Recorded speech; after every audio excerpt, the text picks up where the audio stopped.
Hey guys and girls, Wildlife Documentary here, and this is the second part of this video series about the Nikon Z6 and the Nikkor 200-500 for wildlife filming.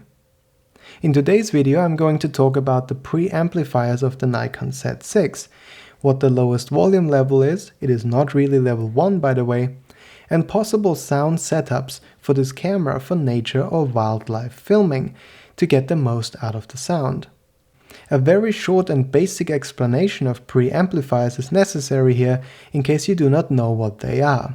However, while I will try to make this video easy to understand for lay people, I will also add very advanced knowledge to the mix, so stay tuned even if you are knowledgeable about this topic.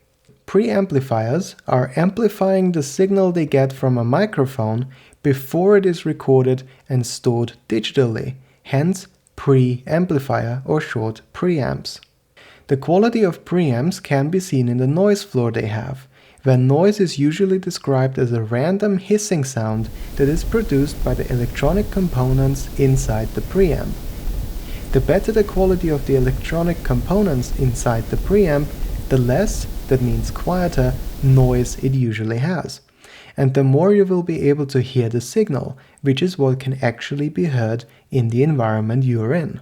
It is commonly known that the preamps inside DSLRs or mirrorless cameras are very noisy, and the Nikon Z6s aren't an exception.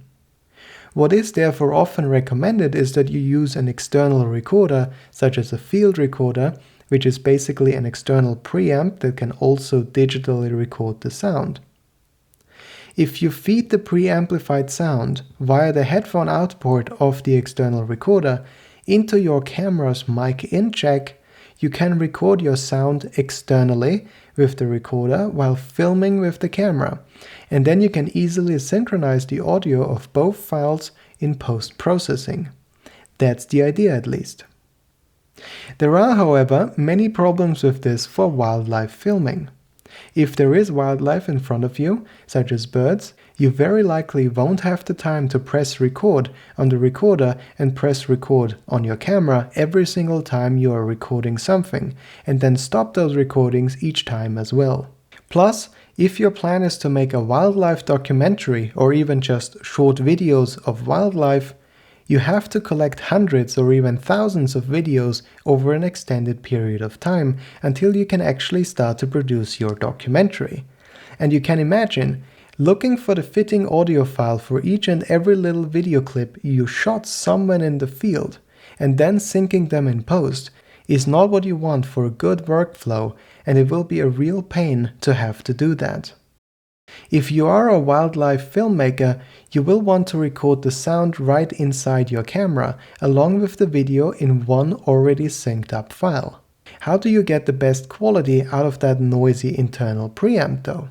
Well, you will have to work with an external preamp nonetheless, and feed the sound of the external preamp into your camera. Your camera will still use its internal preamps as well, and hence add its loud noise floor. Therefore, we need to turn down the gain or amplification of the internal preamp as much as possible to make that noise go as quiet as possible. This, intuitively, would mean to turn down the microphone levels to 1 in the Nikon Z6, because that is one step above 0, which turns off the preamp completely. However, throughout some testing, I found out that turning the levels down to level 1 will give you distorted sound even way before your levels would reach 0 dB, which is the actual level right before distortion would occur. Plus, no matter how loud you shout, the levels would just max out at roughly -6 dB and not go up all the way to 0 dB. It took me a while and quite some testing to figure out what's going on here. In reality, the lowest preamplification level of the camera is at microphone level 3. Level 2 and 1 are recorded at this very level, and then the volume is digitally stepped down like you would do it in post. This means that if the sound you are recording distorts at level 3 because it is too loud, it will also be distorted at level 2 and 1, even though the levels appear to be quieter. The signal-to-noise ratio does also not change between level 1 to 3. Therefore, it makes absolutely the most sense to turn your camera microphone level to level 3. Some external recorders can play a test tone at the standardized -12 dB level. The Nikon Z6 shows the audio levels on screen, represented by bars. They start out white and become yellow once the sound reaches and exceeds -12 dB. This is how you can make sure the levels in the camera are the same as in the recorder. If the recorder cannot play such a test tone, you will have to compare the level meters on the two devices. There is an attenuator function in the camera menu that is useful for very loud sound sources as it reduces the preamp gain, according to the description. From my testing, I found that signal-to-noise ratio does not improve with this setting, so this really has no benefits for wildlife filmmakers. So what about external recorders and sound gear then that I can recommend for the Nikon Z6? For some time I was using the Zoom F1 field recorder in combination with the Rode Video Micro or the Zoom SGH6 shotgun microphone capsule. The SGH6 is very noisy and absolutely not recommendable for wildlife filming.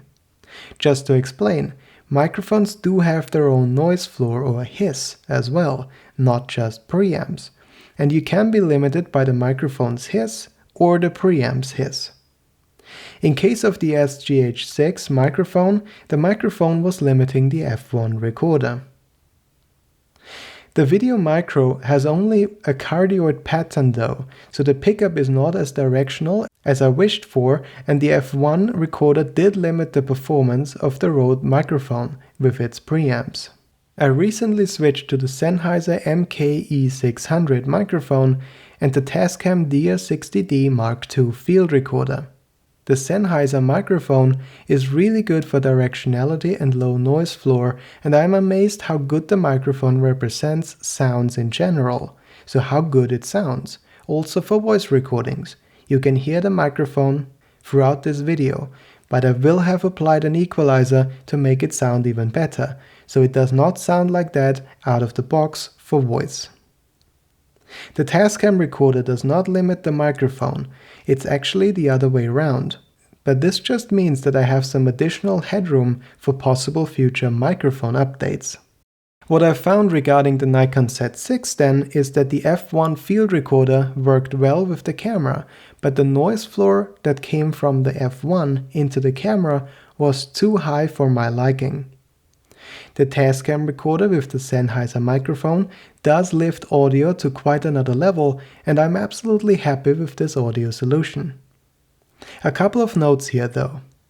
The lowest preamp setting of the camera, level 3, does still produce quite a bit louder noise floor than the Tascam does when recording internally.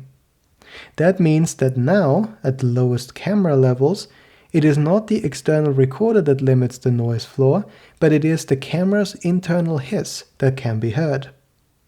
And that means that the Tascam recorder is actually better than what you need if you plan on only using it in combination with the Nikon Z6 camera, because its performance is limited by the camera. If you plan on doing other things with the Tascam recorder, such as using it for clear noise-free sound recordings in the field, that's another story. Another note would be that the Tascam recorder uses a lot of battery power. I do have 4 AA batteries inside for emergency, but I do power it with a 5000 mAh power bank for about 9 hours.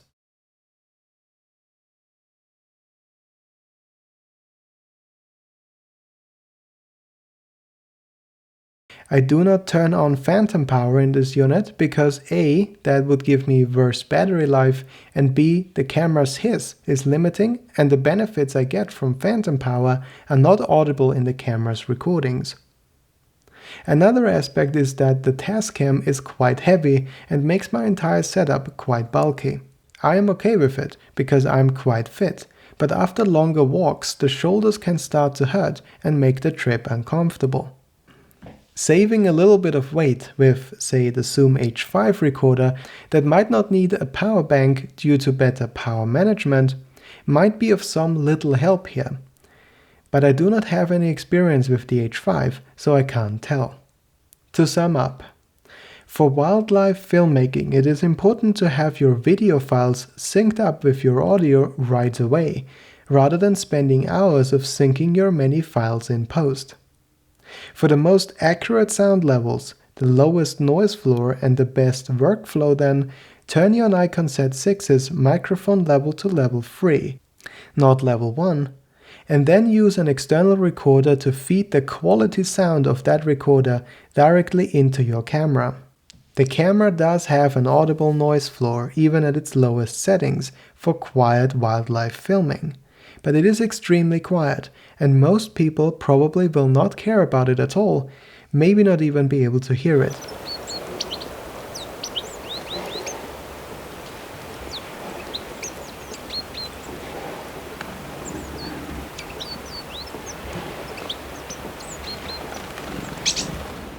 I am particularly picky when it comes to noise floor, and even I am perfectly fine with the noise floor my setup with the Nikon Z6 has. Alright, this is it for this part, so see you in the next one. And don't hesitate to ask down in the comments if you have questions about this topic.